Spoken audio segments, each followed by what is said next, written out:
Las Vegas, Nevada, the landmark of modern gambling. More than 30 million people flock here every year, hoping to hit the jackpot. They'll bet $115 billion to do it, and odds are they will go home with less than they came with. Some people don't like those odds, so they cheat. Cheating probably nets somewhere in the millions, if not tens of millions of dollars. And some of the most difficult cheaters to catch are the ones who know how to work the system best, from casino employees to people throwing the games and those trying to stop them. It's an insider's war on the casino floor. It does really boil down to good guys versus bad guys. If you're coming in to cheat and to get what's not yours, you're breaking the law and you're on the other side. In exclusive surveillance video, cheaters are exposed doing what they do, and security responds in force. It's Vegas from the inside.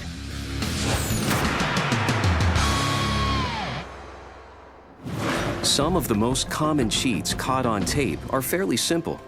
Past posting is making a bet after you know the winning number. Operating as a team, the man at the right of the screen is working with the man at the top of the screen.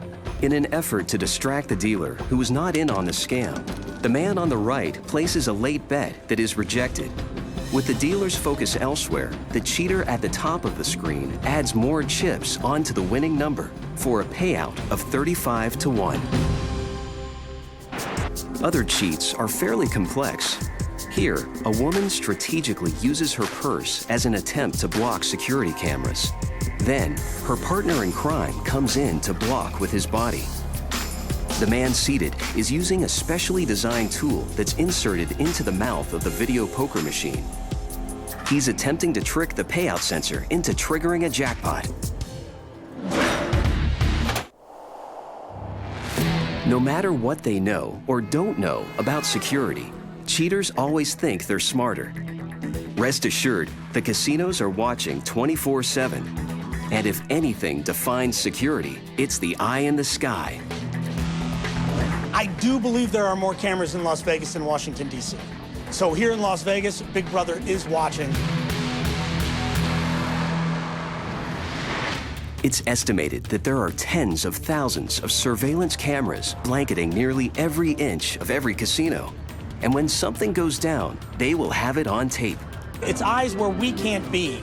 So it's a force multiplier, if you will, for the security and the surveillance staff.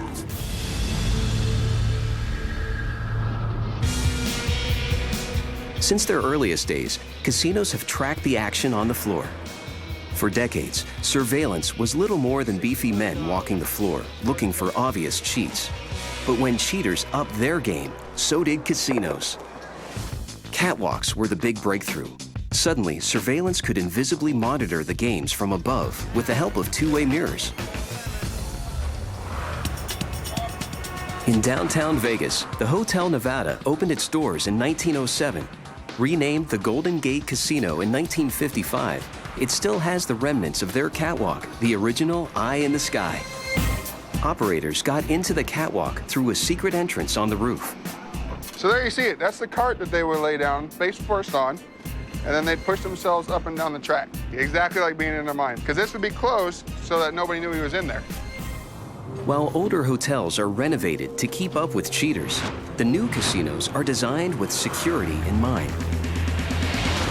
The Aria Resort and Casino was constructed from the ground up to be cheat-proof. Security Chief Ted Whiting spent more than 3 years helping to design Aria's state-of-the-art surveillance system. Anyone who's thinking of cheating Vegas should think twice. Because we're getting better at this, especially specifically at Aria, we're getting really good at it. With unprecedented access, we take an insider's view of one of the most sophisticated and restricted security setups ever built. Aria is one of the most technologically advanced casinos. We've got over 1,100 cameras on our casino floor. In the deepest recesses of the hotel's basement is the Surveillance Nerve Center. From here, they can oversee more than 150,000 square feet of casino floor, including 145 gaming tables and almost 2,000 slot machines.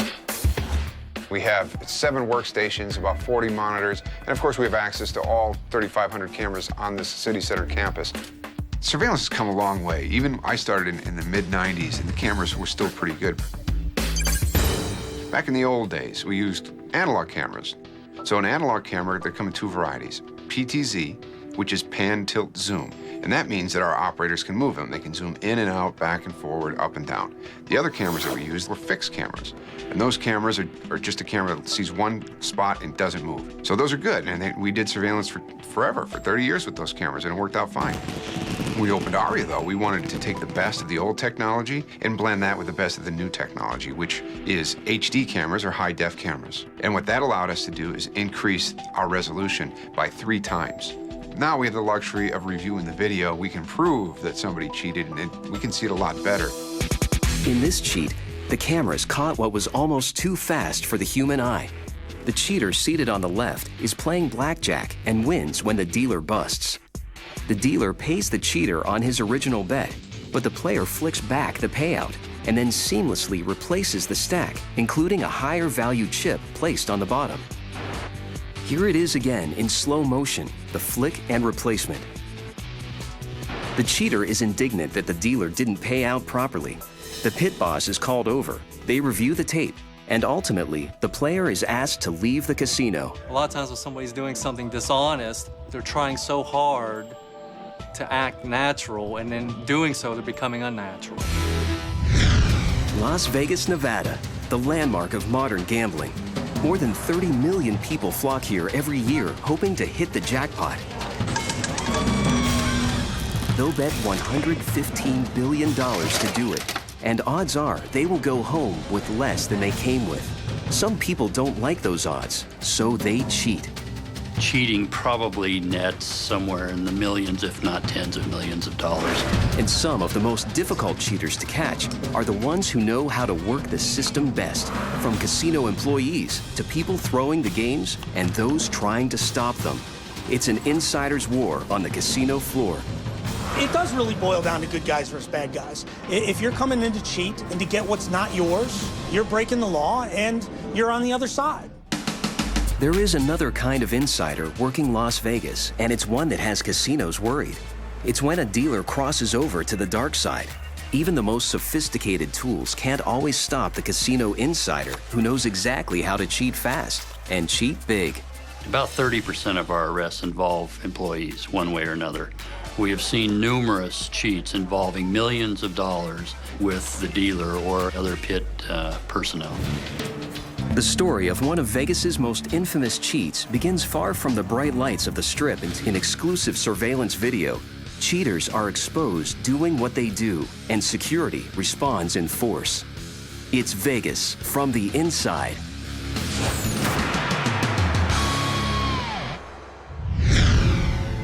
In the surveillance war on cheating, one of the newest weapons is the 360-degree high-definition camera.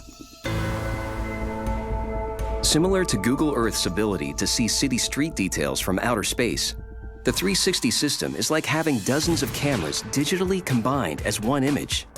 This bird's-eye view gives observers the advantage of going back in time and zooming in or out to see exactly what happened. 360 technology is not used as a live viewing tool. This is strictly a forensics tool that's used after the fact. This is where we would go back after an incident has happened, so that way we can zoom into the picture and see where the patron has gone or the theft has taken place. And we do not miss anything on the casino floor. We can go back 7 days and virtually drop into the image and look around and watch a patron walk from one area of the casino all the way across the other area. For surveillance insiders, the key to catching thieves is being able to identify them. Older eye-in-the-sky systems have lower resolution cameras that make it difficult to see faces clearly. To solve that, the ARIA's design and layout was created with high-quality cameras shooting at eye level. And by forcing patrons to go through camera-heavy choke points, narrow paths in and out of the casino, surveillance is guaranteed a clean face shot. We can actually grab individuals' faces and grab great ID shots. We have about 50 throughout the casino, so at some point, with you walking through the casino, we're gonna get your face. I don't have a bunch of people, but I have 1,100 cameras.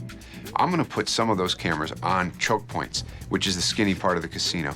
So now we use these cameras every day. Had we not put in these choke points, we'd never have a face shot of them. We have a list of over 6,000 people that have done things that they shouldn't do in casinos. Before they even arrive in the hotel, we put them through a filter in our database of people who have been trespassed or arrested here. So how do we protect the guests? We stop them before they even check in. In this exclusive footage provided by the ARIA, we can see from the inside exactly how the coordinated effort of the 360-degree cameras work when combined with the hotel's choke points. The couple who are playing the slots walk away without realizing they've left a purse behind. Within minutes, they realize the purse is gone and contact security. Security will call and say, hey, we've got a woman whose purse is missing, and she was on row 100. We will track that back, even though it happened 5 or 6 hours ago, with our 360 cameras. So we'll track the thief back to the point where they stole the purse. Using the 360-degree cameras, they can literally travel back in time and focus on the exact area around the slot machine where the purse was left behind. Soon after the couple leaves, the 360-degree cameras reveal a man in a black shirt carrying a white jacket. He looks around, then settles at the machine next to the one where the couple had been playing. He looks around again, picks up the purse, and quickly conceals it in his jacket. He makes his way out of the slot area, but to leave the casino, he must pass through a specific path or choke point where the ARIA's cameras are focused for his close-up. We catch them with a choke point camera. Now we take that picture of their face and send it out to our security network, our surveillance network, and then we catch them. Almost instantaneously, the man's face is uploaded to casinos throughout Vegas, and in a couple of hours, he is arrested and booked for theft.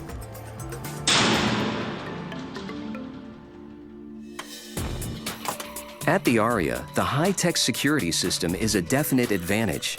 But the real inside secret to successful surveillance is having a team who can proactively ID cheaters before they strike. We can look at somebody and tell, okay, they're all right, or no, oh, that behavior doesn't make sense. When you see people doing things that they're not supposed to do, they behave differently.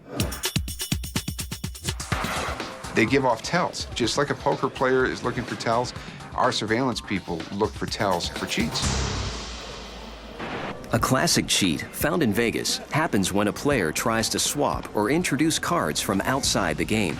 Insiders call it card mucking. Here, the ARIA has a mucker in its crosshairs. And card mucking is when a player brings a card in to make sure that he wins, and then he's got to get the bad card out again. So what they'll do is their hand will be flat on the table. So the other hand moves around and works, and they're drinking their drinks, and they're picking their nose, scratching their head, and this hand works. This hand can't work, though, because there's a card under it. Because each casino has its own proprietary card design, for the mucking to work, the cheater needs to acquire specific cards with the same design and logo. This is often done by sneaking them off one at a time or having an insider who works at a casino steal an entire deck for them. You can see the guy's manipulating the cards in a strange way. When he reaches into his jacket, though, we start to think something might be wrong. Now we see that the card has left our field of view. We can't see it. It's obscured by his hand. Now his hand is attached to the table. It's a perfect example of a flat hand as a tell. Another cheat casinos watch for is known as card marking. We deal our games face up when we can, and the reason for that is game protection. If the cards are face up on the layout, the players aren't allowed to touch them. Therefore, they can't mark them, right? Well, that's not right, because we've got video of a guy right here who's marking cards face up. And he just made a mark. His bet loses, he comes out with $100. While he does it, though, he notches the card. He had a piece of glass attached to his thumbnail, and he was hitting the card every time he collected a bet or he put out a new bet. So he touches the card and marks it with that piece of glass. We suspect this person is cheap. We don't know he is, but we suspect he might be. So when he walks over to the craps table, we think, okay, this is it.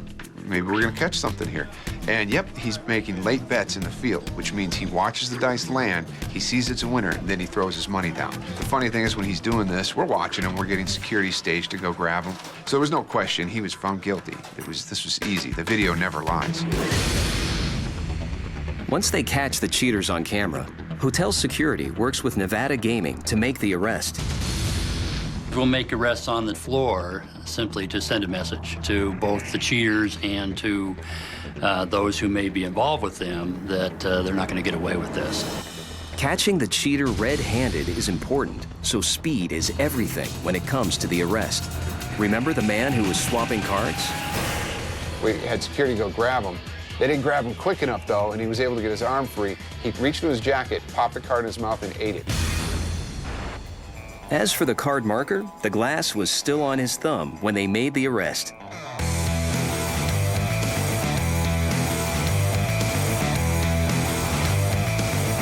And the pass poster?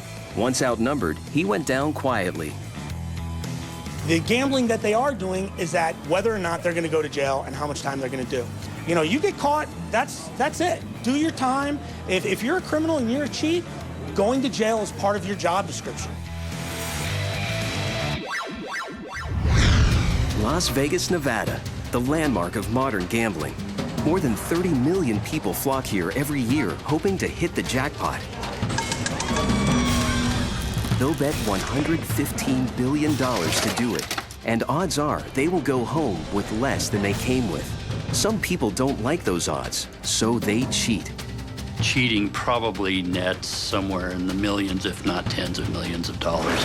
And some of the most difficult cheaters to catch are the ones who know how to work the system best, from casino employees to people throwing the games and those trying to stop them. It's an insider's war on the casino floor. It does really boil down to good guys versus bad guys. If you're coming in to cheat and to get what's not yours, you're breaking the law and you're on the other side. There is another kind of insider working Las Vegas, and it's one that has casinos worried. It's when a dealer crosses over to the dark side. Even the most sophisticated tools can't always stop the casino insider who knows exactly how to cheat fast and cheat big. About 30% of our arrests involve employees, one way or another. We have seen numerous cheats involving millions of dollars with the dealer or other pit personnel. The story of one of Vegas's most infamous cheats begins far from the bright lights of the Strip in exclusive surveillance video. Cheaters are exposed doing what they do, and security responds in force. It's Vegas from the inside. There is another kind of insider working Las Vegas, and it's one that has casinos worried. It's when a dealer crosses over to the dark side. Even the most sophisticated tools can't always stop the casino insider who knows exactly how to cheat fast and cheat big. About 30% of our arrests involve employees, one way or another. We have seen numerous cheats involving millions of dollars with the dealer or other pit personnel. The story of one of Vegas's most infamous cheats begins far from the bright lights of the Strip in 2002 with a dealer named Fawn Tron who works at the small Sycuan Casino near San Diego, California. He was a gambler through and through. He dealt cards at Sycuan for a while, but then he got fired. Armed with an advantage of knowing how security works from the inside, Tron hatches his plan to cheat the casino. But to do it, he needs help, and he's got it in all the right places.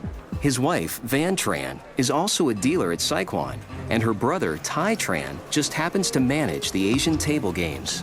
Tai Tran knew intimately how each game worked, so he could help develop their protocols of dealing for security, what have you. He also hired all the dealers, so that's where his knowledge came in. The Tran gang focuses on mini baccarat, a table game where 2 hands are dealt per round. One is for the player, and the other is for the house or the bank. Players can bet on either hand. The hand closest to a 9 wins. Rules allow players to openly track and record cards and winning hands.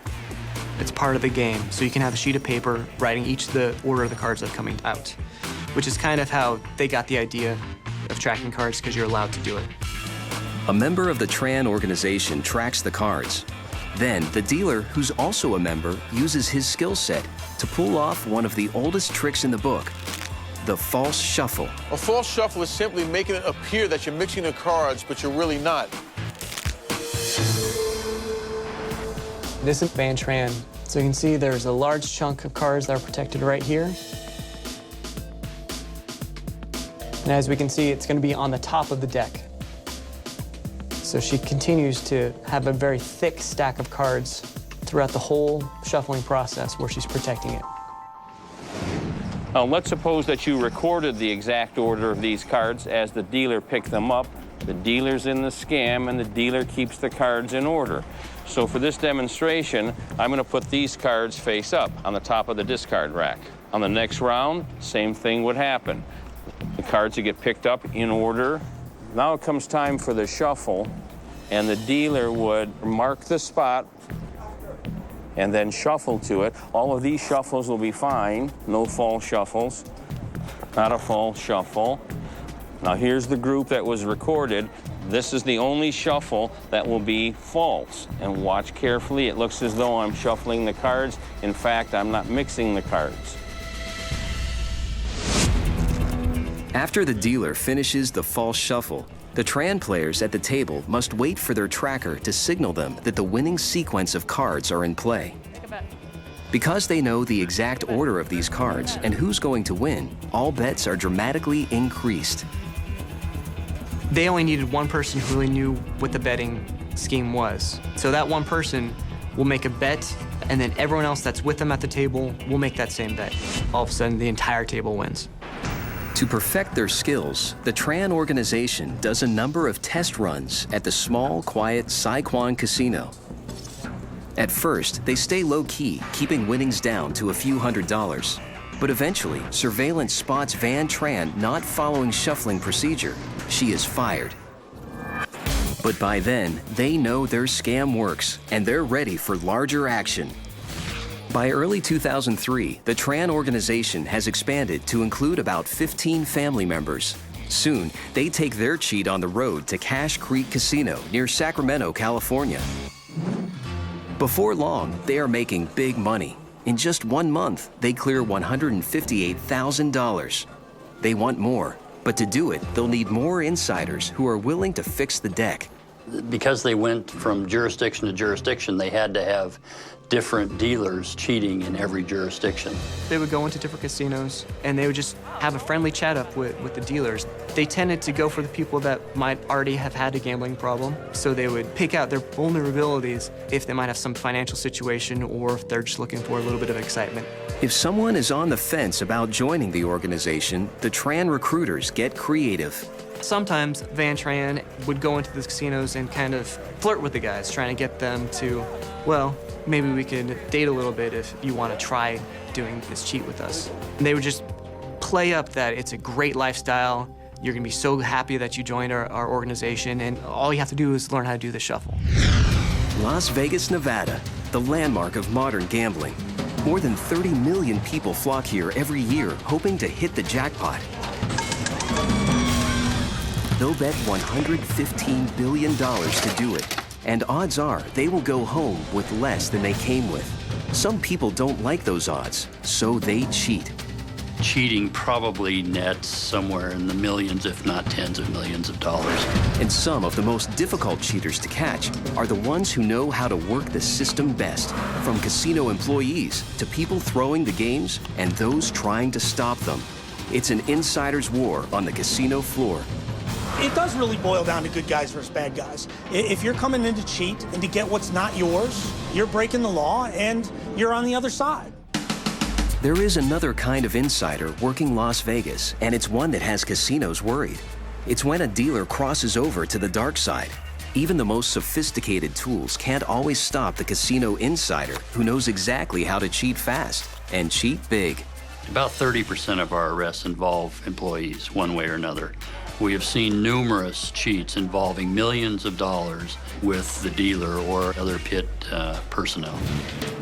The story of one of Vegas's most infamous cheats begins far from the bright lights of the Strip in exclusive surveillance video. Cheaters are exposed doing what they do, and security responds in force. It's Vegas from the inside.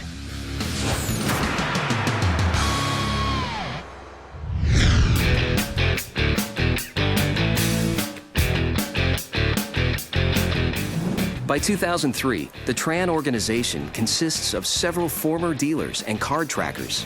They all have inside knowledge of how to fix the game of mini baccarat and conceal it from anybody watching. They crisscross the country, scamming smaller casinos, winning thousands every time. They will sit there for 2 or 3 decks possibly, and then they will leave, and they'll leave the city or the state. The Tran gang is long gone by the time casino accountants notice something is wrong.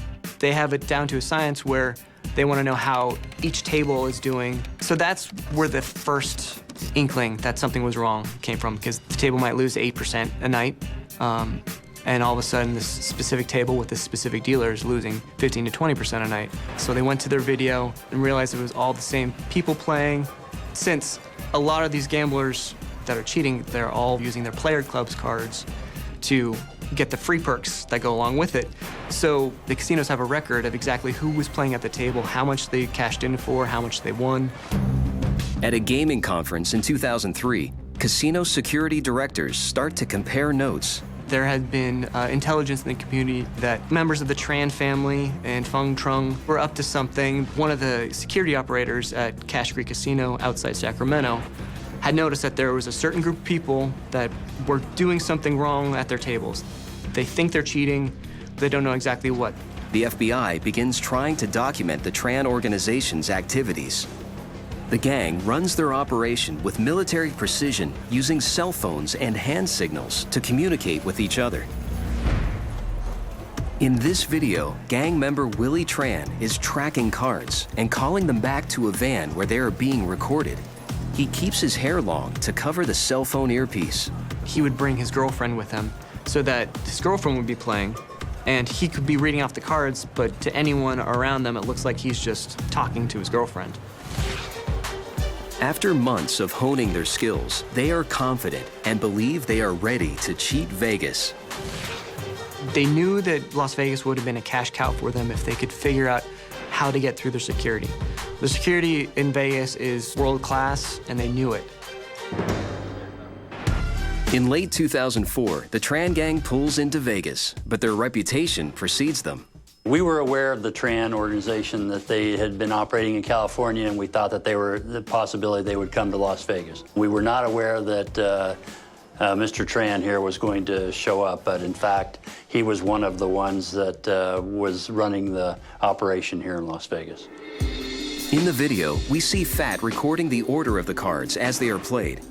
After the false shuffle, Tran waits patiently for the portion of the deck that was never shuffled. Those are the cards they have the exact order for. There are 3 members of the organization that are sitting around the table, and Fat is on the edge, signaling to these guys. The cards that Fat had recorded earlier start to play out on the table.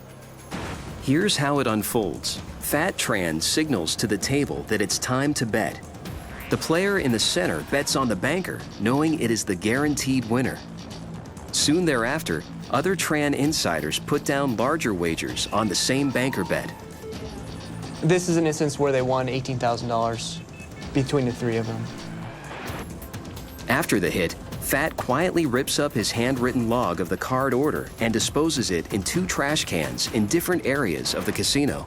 He doesn't know it, but everywhere he goes, he's on camera. Security collects the trash and pastes the Baccarat log back together. After 3 years of cheating across the country, authorities have what no one else could get: the hard evidence to bust the gang insider, Fat Tran. They were on him like a hawk at that point. In December of '04, they arrested him for conspiracy to cheat, and several of his members, including the dealer at Palace Station. Their greed, basically, of wanting more money and wanting more casinos to cheat at was their downfall. Although weakened after the Vegas bust, the remaining members of the organization still won't give up the cheat, but once again, they'll need to find dirty dealers on the inside. They were definitely more visible. And then since they were spreading out across the country trying to find these casinos, they were introducing a lot of new people to this scheme who went immediately to their security and their supervisor saying, there's this group out here and they're wanting to cheat. The FBI also knows the gang needs dealers and are ready to help them find one. John, how you doing? Hey, man, how you doing? This is the actual undercover footage from the FBI sting as they catch insider Fawn Tron trying to recruit a dealer.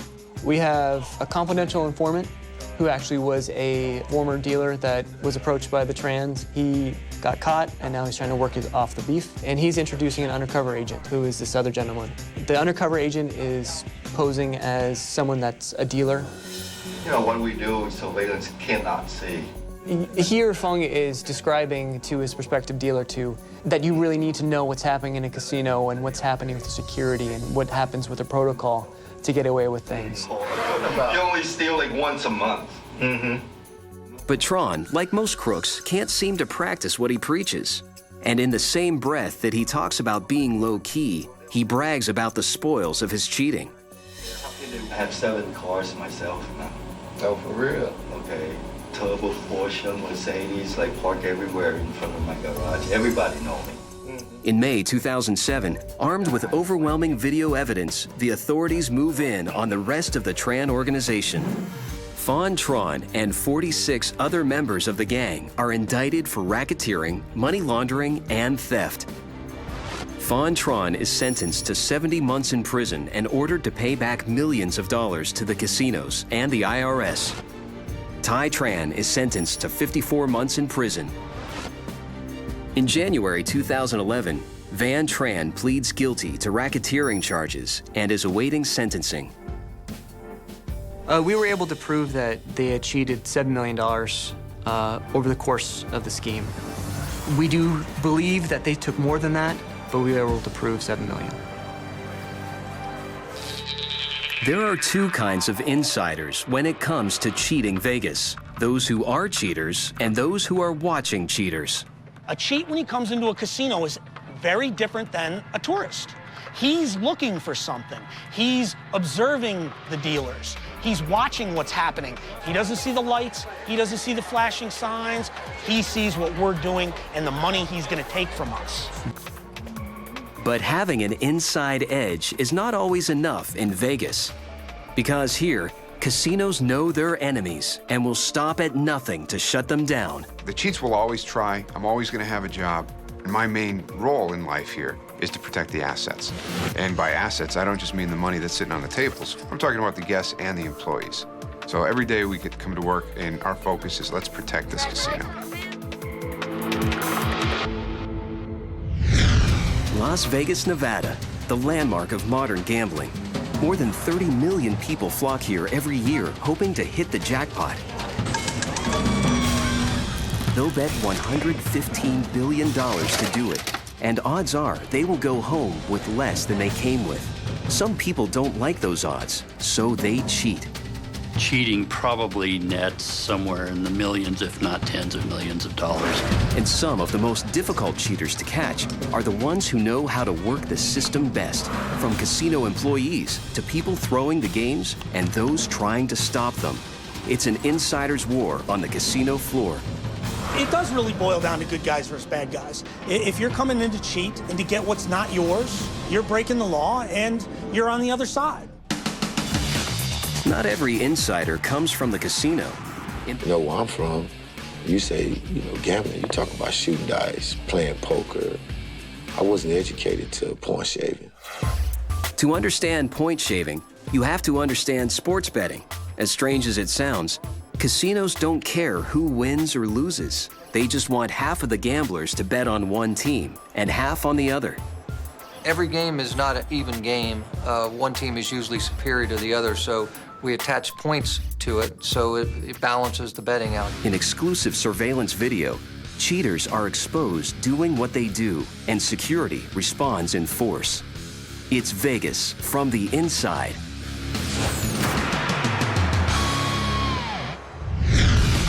Not every insider comes from the casino. In the world of betting on professional and college sports, all it takes is an athlete who crosses the line to become the ultimate insider. Sports betting is big business in Las Vegas. In just 1 year, $2.4 billion was legally wagered at casino sportsbooks. And where there is money, there are cheaters. I would say basketball would be the sport that would be easiest to do some business with because you get one or two key players and they either play a bad game or they don't suit up, that affects the game dramatically. Through the years, Vegas sportsbooks have had to deal with fixed fights, horse races, basketball, baseball, and football games, sometimes at the hand of a crooked player, owner, or referee. So the action on each of these games is closely monitored because an intentionally missed goal can cost millions. Stephen Smith of Dallas, Texas, has been shooting hoops since he was 6 years old. My mother said once I laid eyes on it, that was my sport, and I just had to have a ball in my hand. At 40, Smith seems like any other weekend warrior. It's hard to imagine he was once the main player in one of the most notorious college basketball betting scandals to ever hit Las Vegas.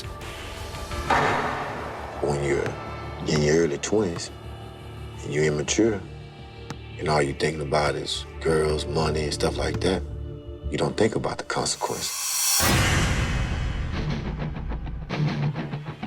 In 1994, senior Stephen Smith is captain of the Arizona State Sun Devils basketball team and a rising star. Pundits are already considering number 44 a lock for the NBA draft.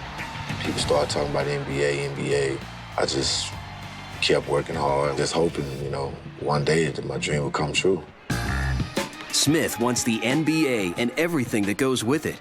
But living large costs money, and Smith has none. A young, immature athlete that's going to school, full scholarship, only getting $400-500 a month. Then he meets 22-year-old campus bookie Benny Silman, who introduces him to the world of sports betting. I met him as soon as I got to campus. He was always around the basketball players. But unfortunately, Smith is not nearly as good at gambling as he is at shooting hoops. Soon, Smith is $10,000 in debt to the local bookie. With no money, he's in trouble until bookie Silman offers him a way out. He said, fix the game.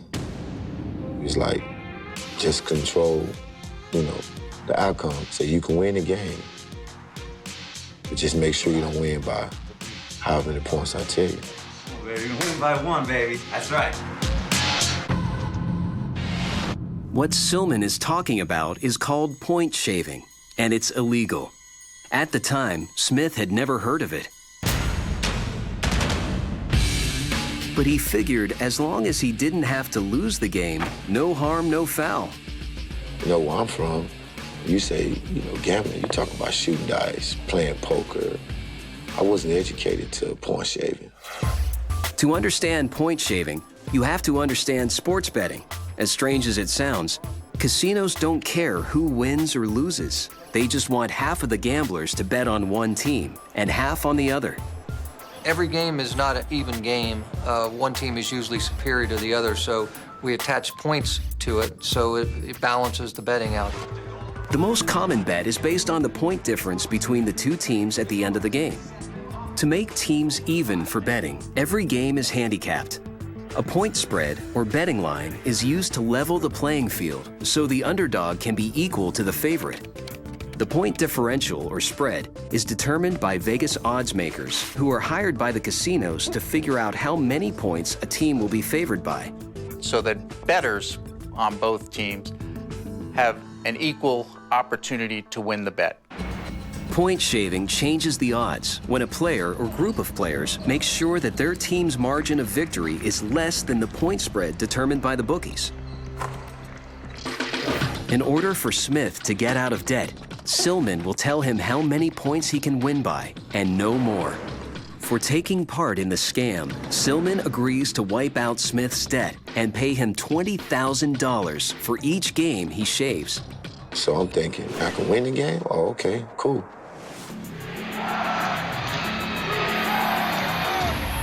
On January 27, 1994, Silman and Smith kickstart their scam against Oregon State.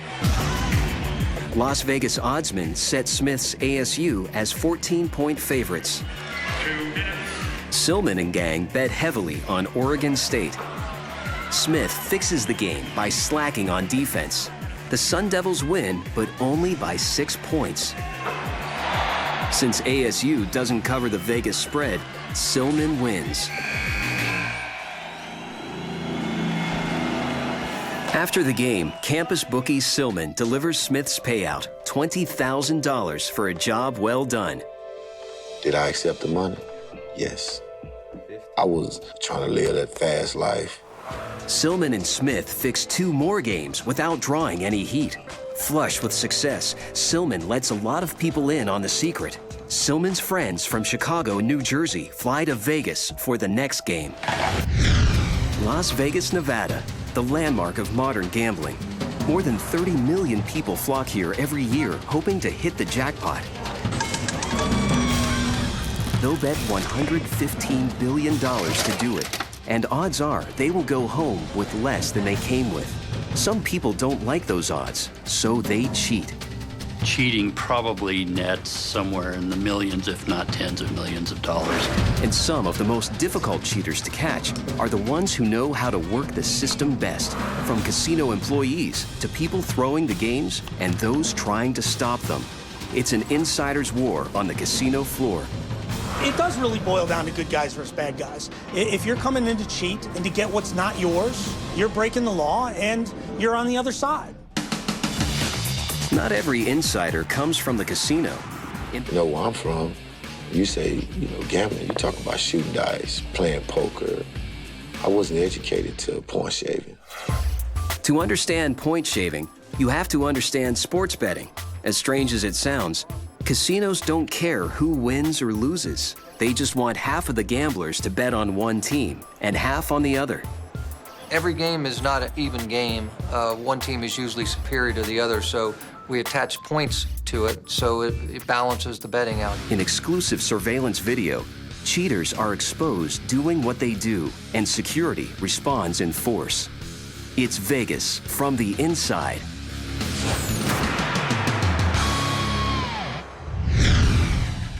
March 5th, 1994, Saturday morning.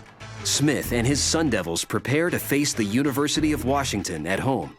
There's nothing extraordinary about this game, yet. In Las Vegas, college-age gamblers hit the sports books as soon as they open. They were like a bull in a china shop when they were making their bets. They just kept coming repeatedly, instead of like every couple hours maybe popping in and making a play. Although the Sun Devils are 11-point favorites, somehow all the wagering is on Washington. In response to the lopsided betting, the point spread, which is also called the line, keeps dropping as odds makers desperately try to even out the action. The line on the Arizona State game opened at 11 and it dropped to 3 by tip-off, and that type of movement on a college basketball game is unheard of. Sportsbook managers are concerned. They check with the other casinos. They found that pattern of betting was only here in Las Vegas and was all over town. At that time, there was no knowledge that a crime was being committed. We just knew that something odd was happening.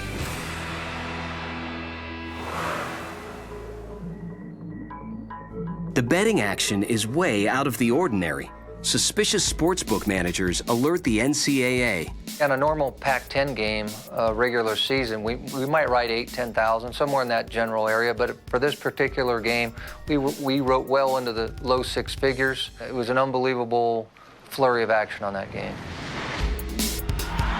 At tip-off, the betting line has dropped so dramatically, ASU can only win by 2 points or less. For Smith to successfully throw the game, the pressure is on.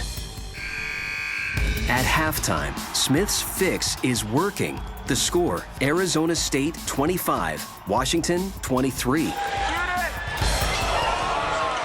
Sun Devils coach Bill Frieder is given the heads up that something is not right.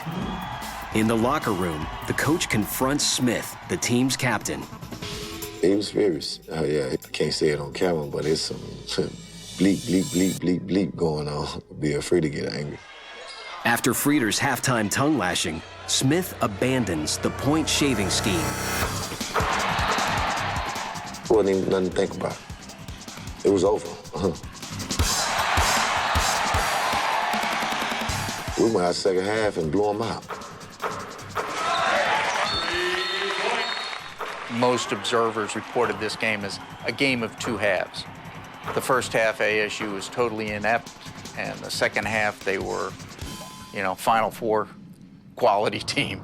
The Sun Devils crush Washington 73-55. Everyone who bet on Washington is out of luck. Smith knows he has to face an angry Silman who lost all of his bets. Since we lost the game, I'm thinking, the same money he was giving me, I had to give to him. I go home, Benny's there, so I'm saying, don't worry about it, man. I got your money upstairs. So I was prepared to give him $40,000. It's like, nah, it's bigger than that. Like, what the hell you talking about? You scared? Ain't nobody just gonna lose and everybody be still alive. He left town that night. I didn't talk to nobody. My best friend, my mother, I didn't tell nobody. In Las Vegas, agents from the Nevada Gaming Control Board are closing in. After weeks of forensic auditing of the sports book records, they uncover evidence of unusually high betting on the March 5th game and several more ASU games before that. If you're taking advantage of the knowledge of the outcome of an event to then defraud a casino or a sports book, then you're guilty of fraud. 3 months later, Smith wins Athlete of the Year.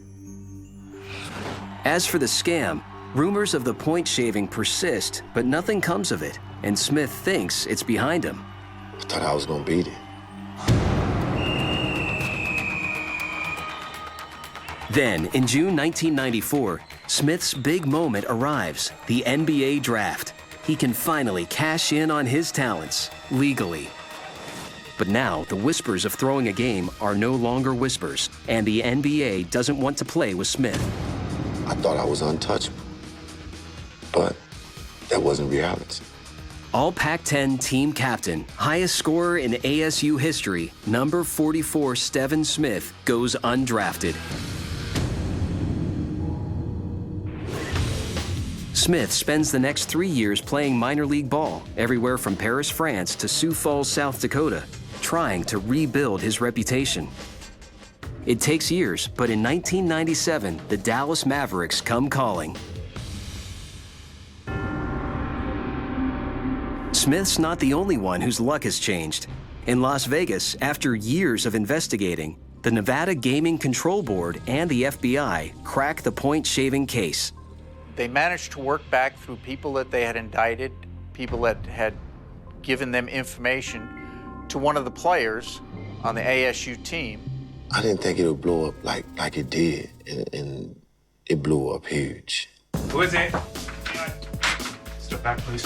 When the feds came to me and I found out the numbers, and it was over $1.3 million lost on the game, that was scary. Smith was in the NBA at the time that he was indicted. So it cost him his professional basketball career. In November 1999, Smith goes before a judge and gets a year in prison and a new number. Going from Steven Smith to 010444748, that was my federal prison number. I mean, if that ain't real, I don't know what the hell is real. Smith is released from prison in 2000. Won the European Cup. They don't never talk about that. They don't never talk about the fact that I had a 3.5 GPA, that I was the male student athlete of the year. I beat Phil Mixon, who's now one of the top golfers in the world. They don't talk about that. They don't talk about the records I still have right to this day, not only in the Pac-10, but at Arizona State. You just only hear Steven Smith, the one who point shaved. That's just something I got to live with for the rest of my life,